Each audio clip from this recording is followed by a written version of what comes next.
I'm orisaey, and this is Minecraft Java Edition, who since its release on the 18th of November 2011 has become known for having some of the most broken and wide-ranging speedruns of the entire indie game genre. But how? It might be the best-selling game of all time, but it's been 13 years, who cares? Well, thanks to numbers like these across the game's original and category extension leaderboards, over 13,000 players and 35,000 runs worth of game knowledge, routing and tech development has brought the game's times and run potential to their respective limits. Whether it be speedruns that force you to beat the entire game from start to finish, or simply mine a chunk with 36 other people, it's an understatement to say that these runs and the things they have led to have created an amazing community at the heart of an indie game icon. As always, I'm orisaey, and it's time to find out how the many speedruns of Minecraft Java Edition are truly broken and crazy AF.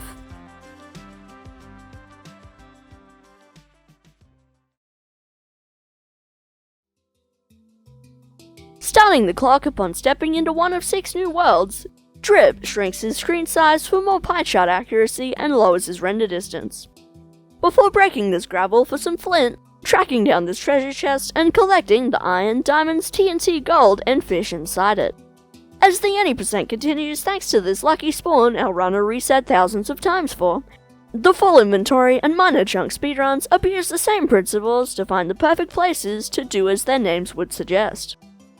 For the runner of full inventory Mixray, they spawn in a village with a ruined portal, letting him nab an efficiency axe, destroy the chest, bricks and magma of said portal, steal the flowers, house and plants of said village, and craft to fill his entire inventory in just 40 seconds. In the 1.16 minor chunk category, meebie finds the perfect chunk candidate in this wide-ass ravine, prior to breaking this tree and digging for a stone axe and pickaxe combo, and beginning his part of the mine with the help of this list of 36 other runners. From here, all 37 players work through the chunk's sparing layers of dirt and stone from top to bottom and craft dozens of pickaxes, allowing them to reach bedrock in a mere 6 minutes and 39 seconds. Blowing up the ground and this tree using TNT for the extra drops it provides, Drip crafts an iron axe, diamond pickaxe, diamond shovel, bucket, door and boat, and rides across the water in front of them, leading him to swim into this underwater ravine. As he reaches the obsidian below, our runner breaks through the magma and utilizes doors, dirt blocks, a bucket and a pickaxe to create a nether portal, lighting it to enter the nether itself.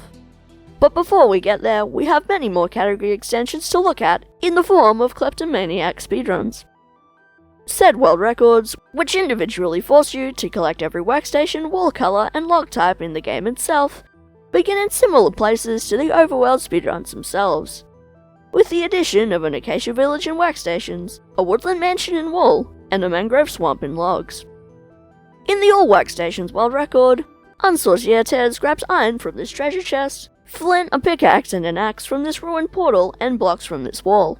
before going through the acacia village for workstations that spawn naturally, and crafting for ones that don't.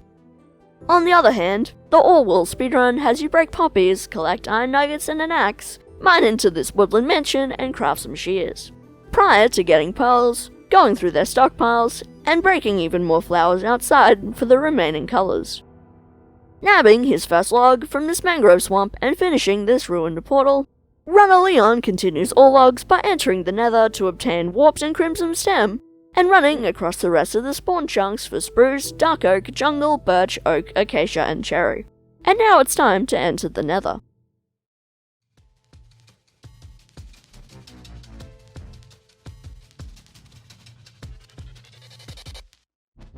Whilst the any percent creates its portal in the ocean, the cover me in debris and killer wither categories, much like their klepto counterparts, spawn near ruined portals and finish them with their chest contents, allowing the latter to ignite a second tree and eat a god apple as they enter the nether itself,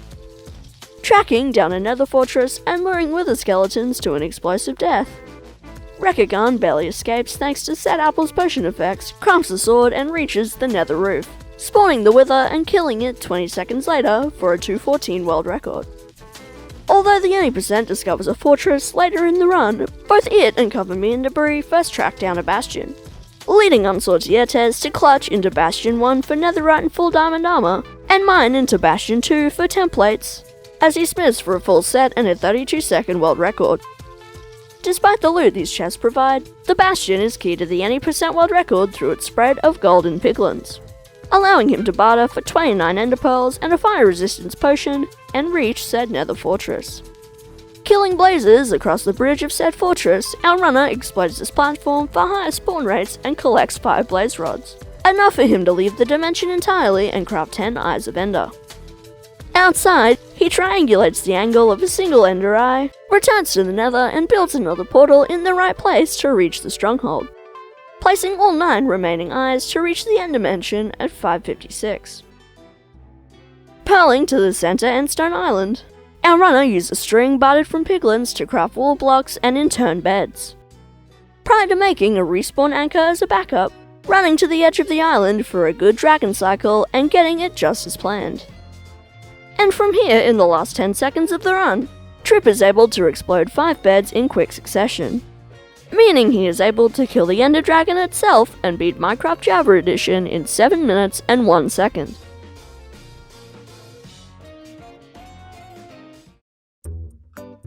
And that was Minecraft Java Edition, an excellent Mojang experience whose many broken and crazy AF speedruns, and the game knowledge, routing and tech development tied to each of them, makes it one of the biggest indie speed games of all time. But there's another game whose 80% world record is just as insane, that being the God Gamer Gauntlet of course, which I would recommend checking out here. But in the meantime, if you want me to break down the speedrun of one of your favourite games,